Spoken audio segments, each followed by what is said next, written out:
صلاة سلام على المصطفى رسول إمام بنور الصفا.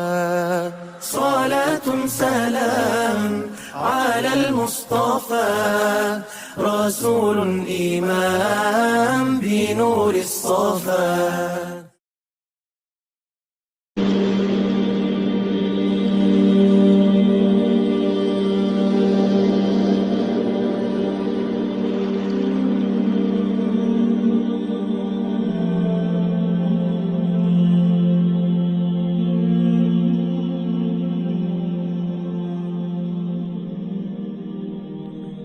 سورہ فلق مکیہ۔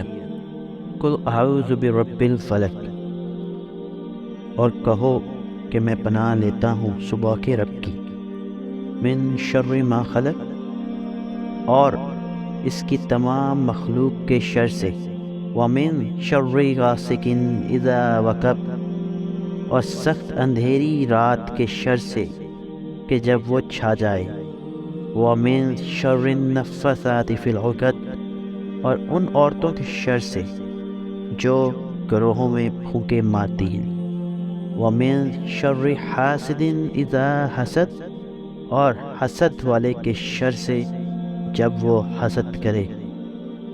نمبر کے لحاظ سے یہ صورت قرآن پاک کی سیکنڈ لاسٹ صورت ہے، اور اس کے نام سے پتہ لگتا ہے فلک یعنی کہ صبح۔ اس صورت کا تعلق قرآن پاک کی آخری صورت سورہ ناس سے ہے۔ جب آپ نبی صلی اللہ علیہ وآلہ وبارک وسلم پر لبید بن عاصم نے جادو کیا تو اس وقت آپ نبی صلی اللہ علیہ وآلہ وسلم کو حضرت جبرائیل علیہ السلام نے اللہ تعالیٰ کا پیغام لا کے دیا اور ان دو صورتوں کی تلاوت کرنے کو کہا۔ اس صورت کے اندر جو خاص طور پر ذکر کیا گیا ہے وہ حسد کرنے والے کا اور اللہ تعالیٰ کی باقی کی مخلوقات جو کہ شر پھیلانے والی مخلوق ہیں ان سے بچنے کے لیے دعا کی گئی ہے اور پناہ مانگی گئی ہے اللہ تعالیٰ کی ذات کی۔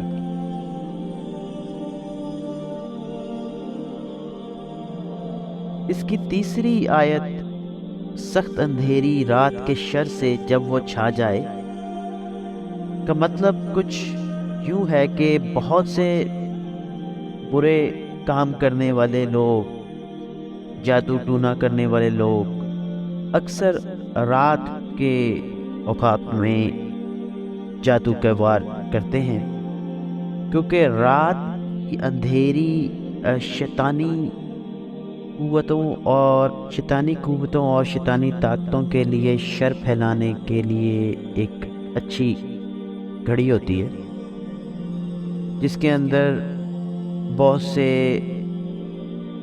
عاملین جو ہیں وہ جادو کے وار سے دوسروں کو نقصان پہنچانے کی کوشش کرتے ہیں۔ جبکہ اس کی چوتھی آیت میں وَمِن شَرِّ النَّفَّاثَاتِ فِي الْعُقَدِ میں کچھ عورتوں کا ذکر کیا گیا ہے۔ روایات میں ہے کہ لبید بن عاصم سے پڑھ کر اس کی بہنیں جو تھی وہ جادو میں مہارت رکھتی تھیں اور نبی صلی اللہ علیہ وسلم پر جادو کرنے کے لیے لبید بن عاصم نے اپنی بہنوں کی مدد لی تھی، اور اس آیت کا براہ راست تعلق اس واقعت سے بھی ہو سکتا ہے، کیونکہ اس میں اس کا ترجمہ کچھ اس طرح سے ہے، اور ان عورتوں کے شر سے جو گروہوں میں پھونکے مارتی ہیں۔ اور سب سے لاسٹ آیت وَمِن شَرِّ حَاسِدٍ إِذَا حَسَدَ، کے اندر جو کہ ذکر کیا گیا ہے حسد کرنے والے کے شر سے جب وہ حسد کرے، تو سورہ ناس کے تفسیر میں بھی یہ بیان کیا گیا ہے کہ جو حسد ہے یہ بہت بری بیماری ہے۔ یہ ایک ایسی بیماری ہے جو کہ انسان کو اندر ہی اندر کھا جاتی ہے۔ وہ حسد میں ایک تو اپنے آپ کا نقصان کرتا ہے، اور دوسرا وہ دوسرے کے اوپر ایک بری نظر سے دیکھتا ہے جس سے دوسرے کا بھی کام بگڑ جاتا ہے۔ حسد کرنے والا ضروری نہیں ہے کہ وہ دوسرے کے اوپر کوئی برے اعمال جادو کے ذریعے ہی اس کے اوپر حملہ کرے۔ حسد ایک ایسی چیز ہے جو کہ ایک نیچرلی آپ اگر حسد کرتے ہیں تو شیطانی طاقتیں، شیطانی قوتیں جو ہمارے ارد گرد ہیں وہ دوسرے بندے کا بنا ہوا کام بگاڑ دیتی ہیں۔ اسی لیے بہت سے موقعوں پر کہا گیا ہے کہ خاموشی بہتر ہے۔ کچھ لوگوں کا ماننا ہمارے رشتہ داروں میں، اہل و عیال میں ہے کہ کام ہونے کے بعد بتایا جائے، نہ کہ کام ہونے سے پہلے۔ اور اس کی بہت سی مثالیں آپ نے دیکھی بھی ہوں گی کہ اگر آپ کام کے دوران یا کام سے پہلے اس چیز کا ذکر کرتے ہیں تو ان میں سے کچھ لوگ حسد والے ایسے بھی ہوتے ہیں جن کا حسد کرنا آپ کے لیے نقصان دہ بنتا ہے اور آپ کا بنا ہوا کام بگڑ جاتا ہے۔ تو ضروری نہیں ہے کہ آپ کے اوپر جادو ہی ہوا ہو۔ حسد بھی ایک بری چیز ہے اور حسد بھی کاموں میں رکاوٹ بنتا ہے۔ ضروری نہیں ہے کہ کوئی انسان اتنا ہی فارغ ہو کہ وہ آپ کے اوپر جادو کرتا رہے بیٹھ کے، جبکہ آج کل جادو، ہم لوگوں میں سے بہت سے لوگوں نے جادو کو ایک ایسی چیز سمجھ لیا ہے جیسے کہ یہ بہت آسان چیز ہے اور آپ صبح شام سمجھتے ہیں کہ ہمارے اوپر کوئی نہ کوئی ہمارا رشتہ دار جادو کر رہا ہے، لیکن وہ غلط ہے۔ حسد بھی ایک قسم کا کام میں رکاوٹ بننے والی چیز ہے اور اس کے اثرات بھی جادو کی طرح ہی ہوتے ہیں۔ اس لیے جو لوگ حسد کرتے ہیں ان سے بچنے کے لیے اس کی آخری آیت میں اللہ تعالیٰ سے پناہ مانگی گئی ہے کہ ہمیں ان لوگوں کے شر سے بچا جو حسد کرتے ہیں۔ تو جبکہ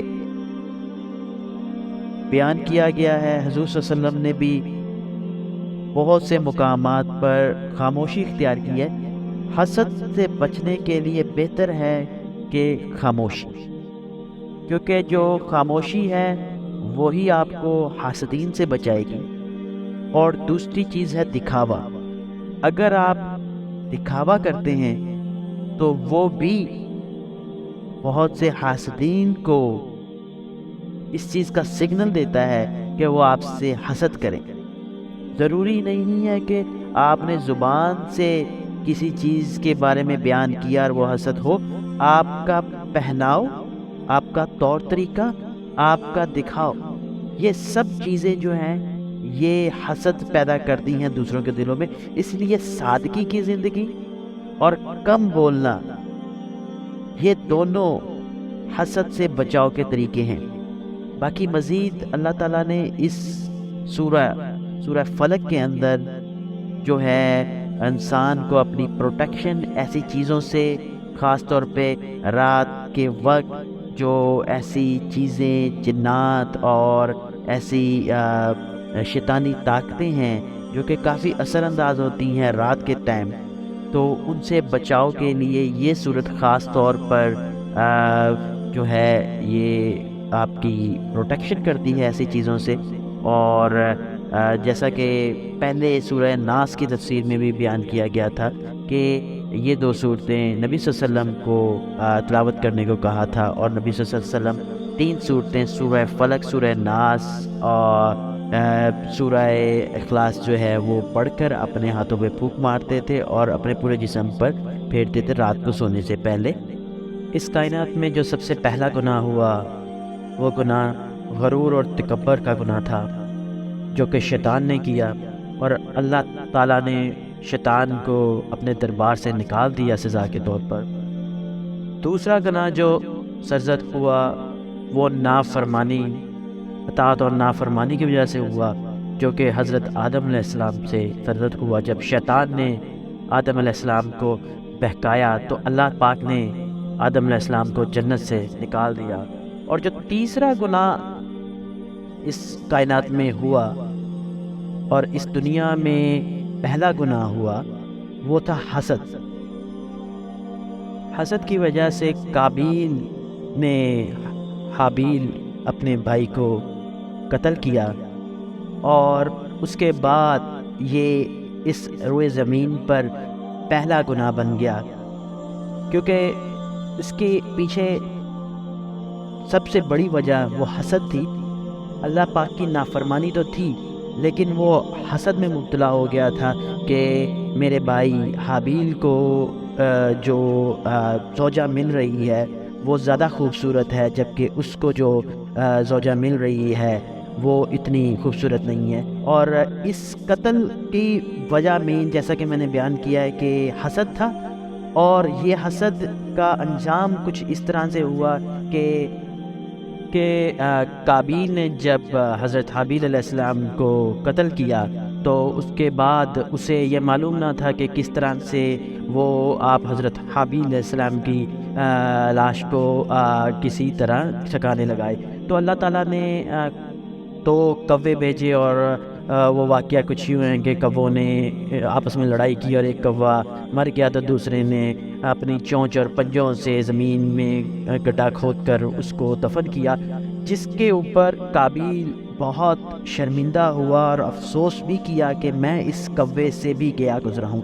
دیکھیں، حسد جو ہے وہ بعد میں انسان کو اس سے پچھتاوا ضرور ہوتا ہے، جیسا کہ قابیل کو اپنے بھائی کے قتل کے بعد وہ پچھتاوا ہوا۔ اور لانگ سٹوری شارٹ کہ اس کا اختتام بھی کچھ اس طرح سے ہوا کہ قابیل کو شیطان نے ورگلایا اور وہ اس دنیا میں پہلا آگ کا پجاری بنا۔ قابیل کا قتل کرنے والا بھی کوئی اور نہیں، اسی کے بیٹے کا ایک بیٹا تھا جس نے غلطی سے تیر چلایا اور قابیل کو قتل کیا۔ اور اس کے بعد قابیل کے بیٹے نے جب یہ دیکھا کہ اس کے بیٹے نے اپنے دادا کا قتل کر دیا ہے غلطی سے تیر چلا کر، تو قابیل کے بیٹے نے غصے سے اپنے ہی بیٹے کو زور سے سر پہ ضرب ماری اور اس سے وہ بھی مر گیا۔ تو اس طرح سے جو 3 قتل ہوئے، سب سے پہلے حابیل علیہ السلام کا، اس کے بعد قابیل کا، اور پھر قابیل کے بیٹے کا جو قتل ہوا، تو یہ اس روئے زمین پر 3 قتل ہیں۔ اور ان کی پیچھے کی اگر آپ روٹ کاز دیکھیں تو یہ حسد کی وجہ سے یہ سب کچھ جنم لیا۔ اور آپ جان سکتے کہ حسد جو ہے خاندانوں کو تباہ کر دیتا ہے۔ حسد ایک ایسی بری بیماری ہے۔ حسد کی کئی طرح کی قسمیں ہوتی ہیں، جیسا کہ حسد میں آپ کسی کے بچے کو دیکھیں اور کہیں کہ یہ کتنا خوبصورت بچہ ہے۔ حسد کا پتہ کیسے لگتا ہے؟ حسد کا پتہ اس طرح سے لگتا ہے جب آپ اللہ تعالیٰ کی عطا کردہ چیزوں پہ، بے شک وہ آپ کی ذات پر ہیں یا وہ عطا کسی اور، تو آپ اس کے اندر کویسچن مارک ایڈ کر دیتے ہیں۔ آپ اس کے اندر کویسچن مارک ایڈ کر دیتے ہیں کہ کیوں، کیسے، کب۔ یہ چیزیں جب آتی ہیں نا تو اس سے آپ اور کچھ نہیں، اللہ تعالیٰ کی جو اطاعت کرنے والے لوگ ہیں ان کے اوپر اللہ تعالیٰ کی جو دین ہوتی ہے، جو اللہ تعالیٰ نے ان لوگوں کو عطا کیا ہوتا ہے، آپ اس چیز پہ کویسچن مارک کرتے ہیں۔ آپ اللہ تعالیٰ کی ذات پہ کویسچن مارک کرتے ہیں کہ انہیں کیوں ایسا ملا ہے، یہ چیز اگر ان کے پاس ہے تو ہمارے پاس کیوں نہیں۔ یہی حسد ہے کہ جب آپ کس سے حسد کرتے ہیں تو آپ اس کے پاس ملی ہوئی اس کو چیزوں کے اوپر کویسچن مارک ایڈ کرنا شروع کر دیتے ہیں کہ یہ چیز اس کے پاس کیوں ہے، ایسی مہربانی، ایسا رحم و کرم رب کی ذات نے اس پہ کیوں کیا ہے، مجھ پہ کیوں نہیں۔ تو حسد سے بچنے کے لیے جو ضروری ہے کہ آپ حسد سے بہتر ہے آپ رشک کریں۔ رشک کے اندر کیا ہوتا ہے کہ رشک کے اندر اور حسد میں فرق یہ ہے کہ حسد میں صرف آپ آگے سے اس چیز کے اوپر کویسچن مارک کرتے ہیں، لیکن رشک کے اندر آپ اللہ تعالیٰ سے دعا کرتے یا اللہ جیسی تو نے نعمتوں سے اس بندے کو نوازا ہے، جیسی تو نے چیزیں اس انسان کو میرے بھائی کو دی ہیں، ویسی چیزیں یا اللہ مجھے بھی عطا فرما۔ تو یہ رشک ہے، تو رشک کریں لیکن حسد نہ کریں۔